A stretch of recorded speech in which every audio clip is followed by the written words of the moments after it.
What's going on YouTube? So, customer found me on my channel and he lived close by. So we're gonna do a repair for him today. I got my magnetic mat, which you should always have. I'm gonna show you everything that you need to do this repair. Everything from removing the battery, removing the board, and most specifically, removing the screen without damaging the OLED. Now, just as sort of a side note, there is more than one way to do this repair. I made a whole video about sort of the pros and cons of like the laser method versus the OEM method, which I'll link up right here. But if you can get a hold of these using an OEM housing with these small parts pre-installed is basically the way to go, because it makes it so much easier to do the repair as opposed to basically having to literally gut the entire phone. I mean, if I do this and I gut the entire phone, it takes me like an hour 15. Probably for some other people, it'll take a lot longer. But yeah, here we go.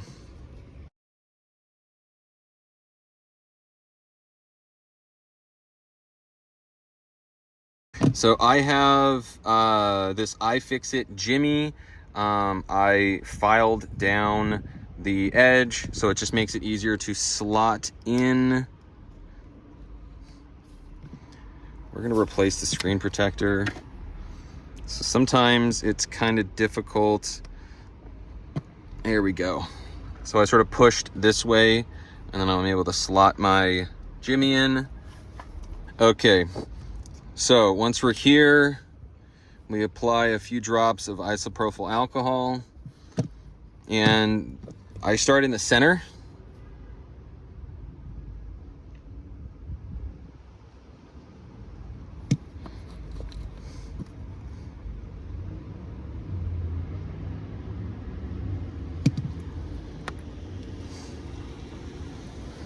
Later, bro. Later, man.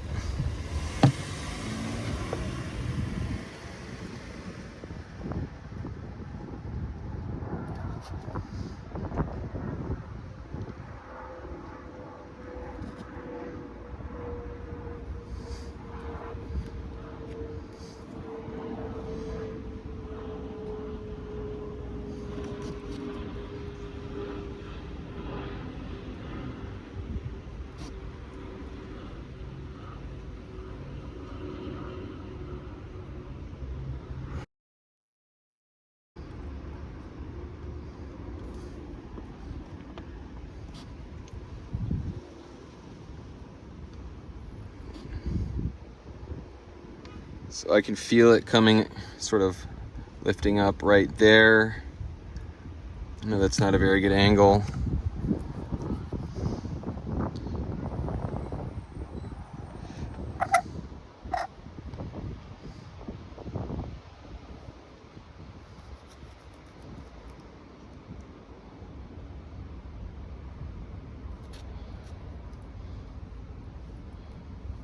So once we're about right here,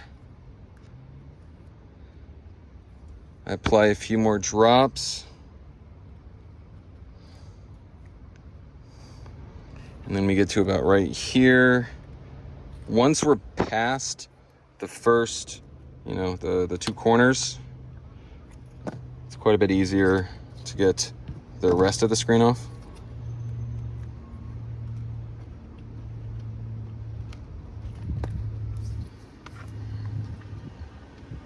So then I pry it up here, apply a few more drops, slide it in.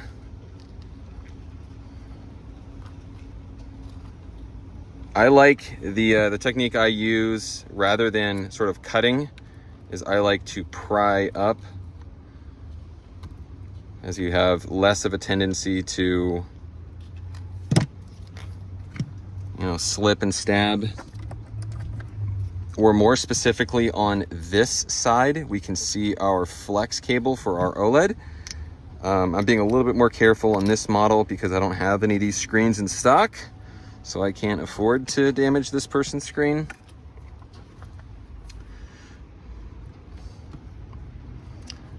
Next, we have a handful of tri-wing screws, and don't forget about one right there.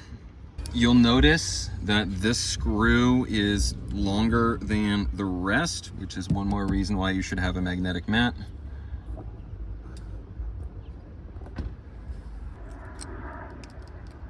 Take this plate. Next, the first and last thing that we always disconnect is our battery. And then our OLED is right here. As you can see, my spudger isn't in very far. We have sort of a little shelf right in front. As long as you're using a nylon spudger, not using metal tools, you should be fine. Our screen set aside. Now, probably the next most important thing is getting our battery out. So I'm gonna show you that right now. I'm gonna start by removing my Taptic engine and loudspeaker. It's going to give me much better access to these battery tabs. I've seen videos where people use like tweezers and then they just twirl. I don't even feel comfortable doing that, and I've done, you know, hundreds or thousands or tens of thousands of these. So my method is, then we disconnect our Taptic engine.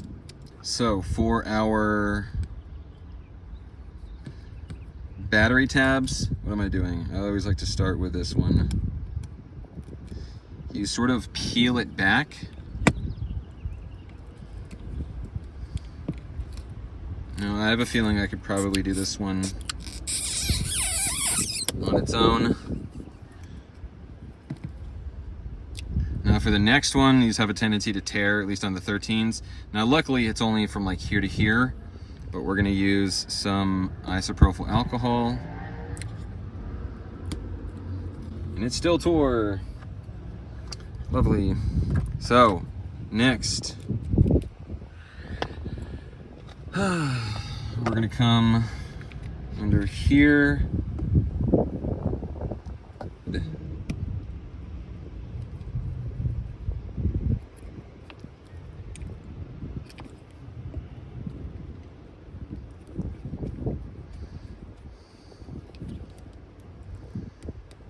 Alright, so that one was successful. And the cool thing is we're now left, and I can basically see this is loose. Yeah, we had this much left. Now, some of you out there, I realize I have international viewers. Thank you so much. In the US of A, we have this incredibly stupid thing called an eSIM only device. Yeah, I don't know why, it's stupid. But your SIM should be, you might even have some extra screws, I'm not entirely sure. If you do, let me know. For all the other people.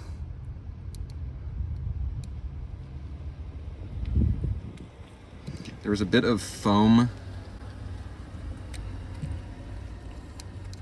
So we have one Phillips, and then we have 5 tri-wing for our rear camera. And our bracket comes right out.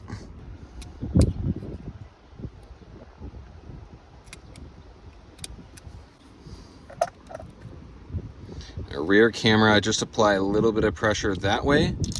It's not a bad idea, depending on how long this repair takes you, to put this in a plastic baggie of some sort.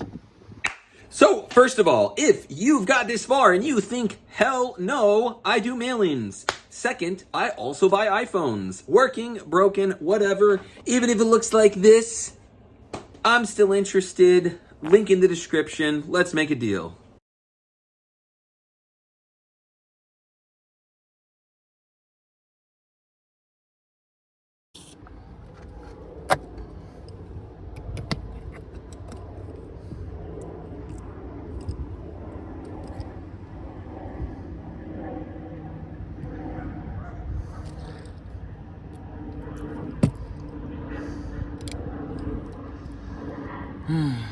It's pretty awesome. On the 13 series, they made it so that you had to take the board out just to get to the ear speaker. Same thing with Face ID. I don't know why you didn't have that on the 12s. You had it on the 13s, and then we went back to not having it on the 14s. That's interesting. And then our Face ID assembly. Luckily, that comes out with very little. Same thing with the rear camera. If this is gonna take you longer than, still, put it in a baggie or either flip it upside down or put it in a place that's not dusty. Next, we can just start disconnecting some of these. So our charging port,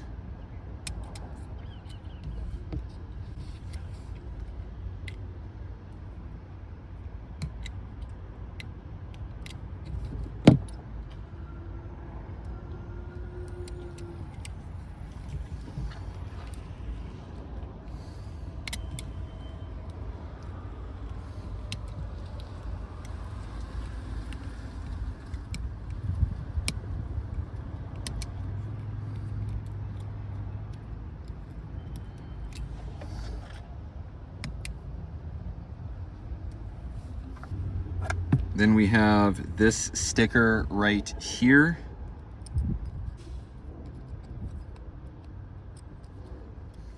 And then we have 3 Phillips. It came out very easily. Sometimes the foam that's on here gets stuck and you got to sort of pry it out.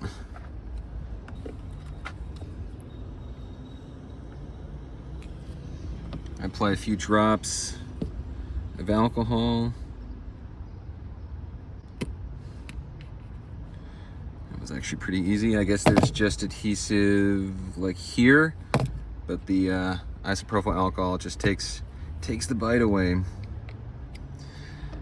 And then we have 1 standoff, 2 standoff, and a 3rd.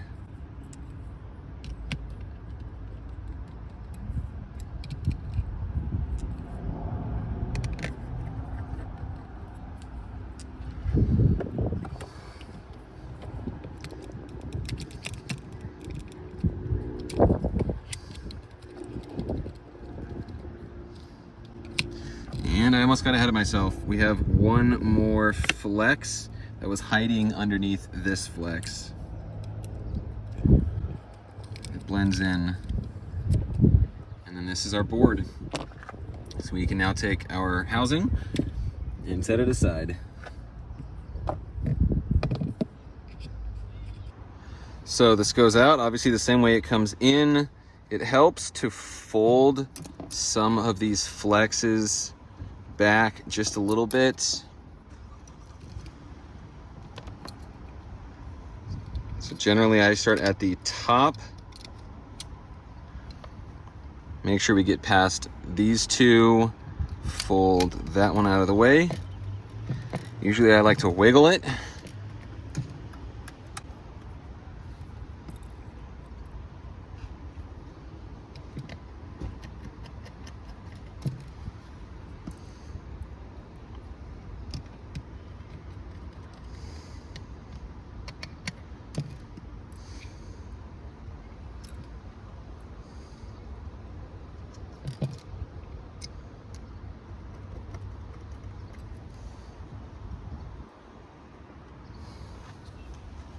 It looks like I'll have to transfer my LiDAR.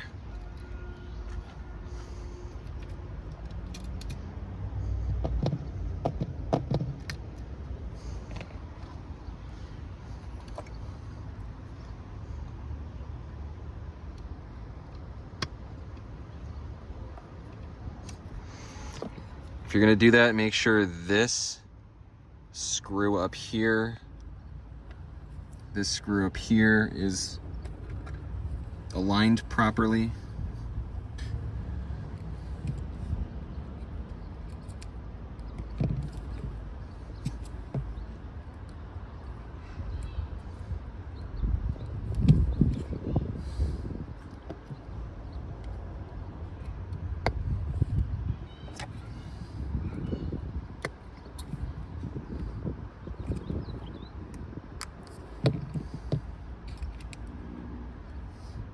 Next, for our 5G antenna,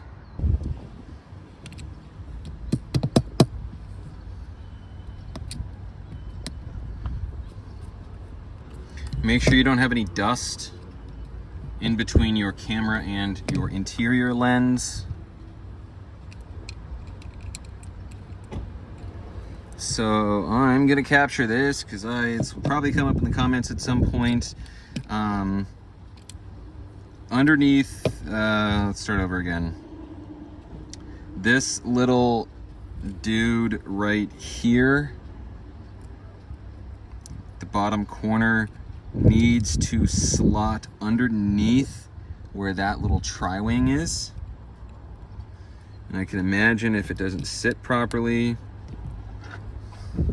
you'll break your OLED when you go to put it back in, which will not be good. Ear speaker hole lines right there.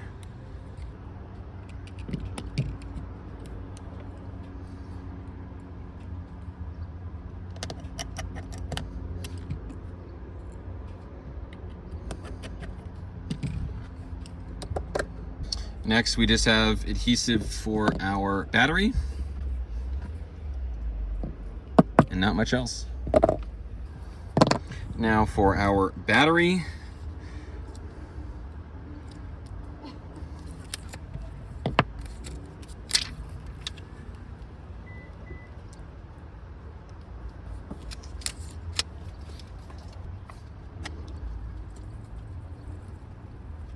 fold these over. Now the technique I have, which I don't think we're gonna have so much of an issue on this one, but I always like to connect my battery first. That way I know anywhere I drop my battery, the flex will have proper reach. There on some models, if you just drop it in, sometimes you can be too high, too low, and then you literally need to remove the battery, put on new adhesive, and get the alignment properly. Like I said, I don't think we're gonna have that issue here. And then we disconnect it.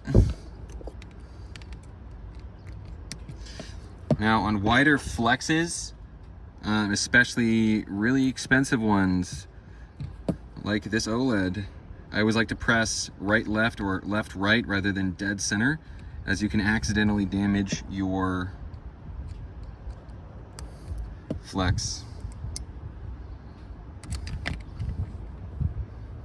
And we're gonna QC the phone, make sure that all the buttons, microphones, etc. works.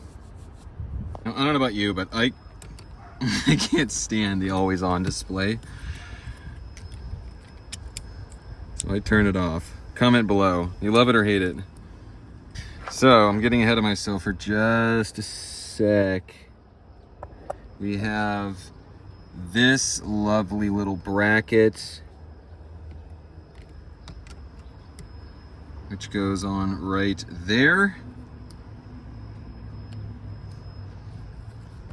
And then remember, this little dude goes in between this flex, which you can see right here.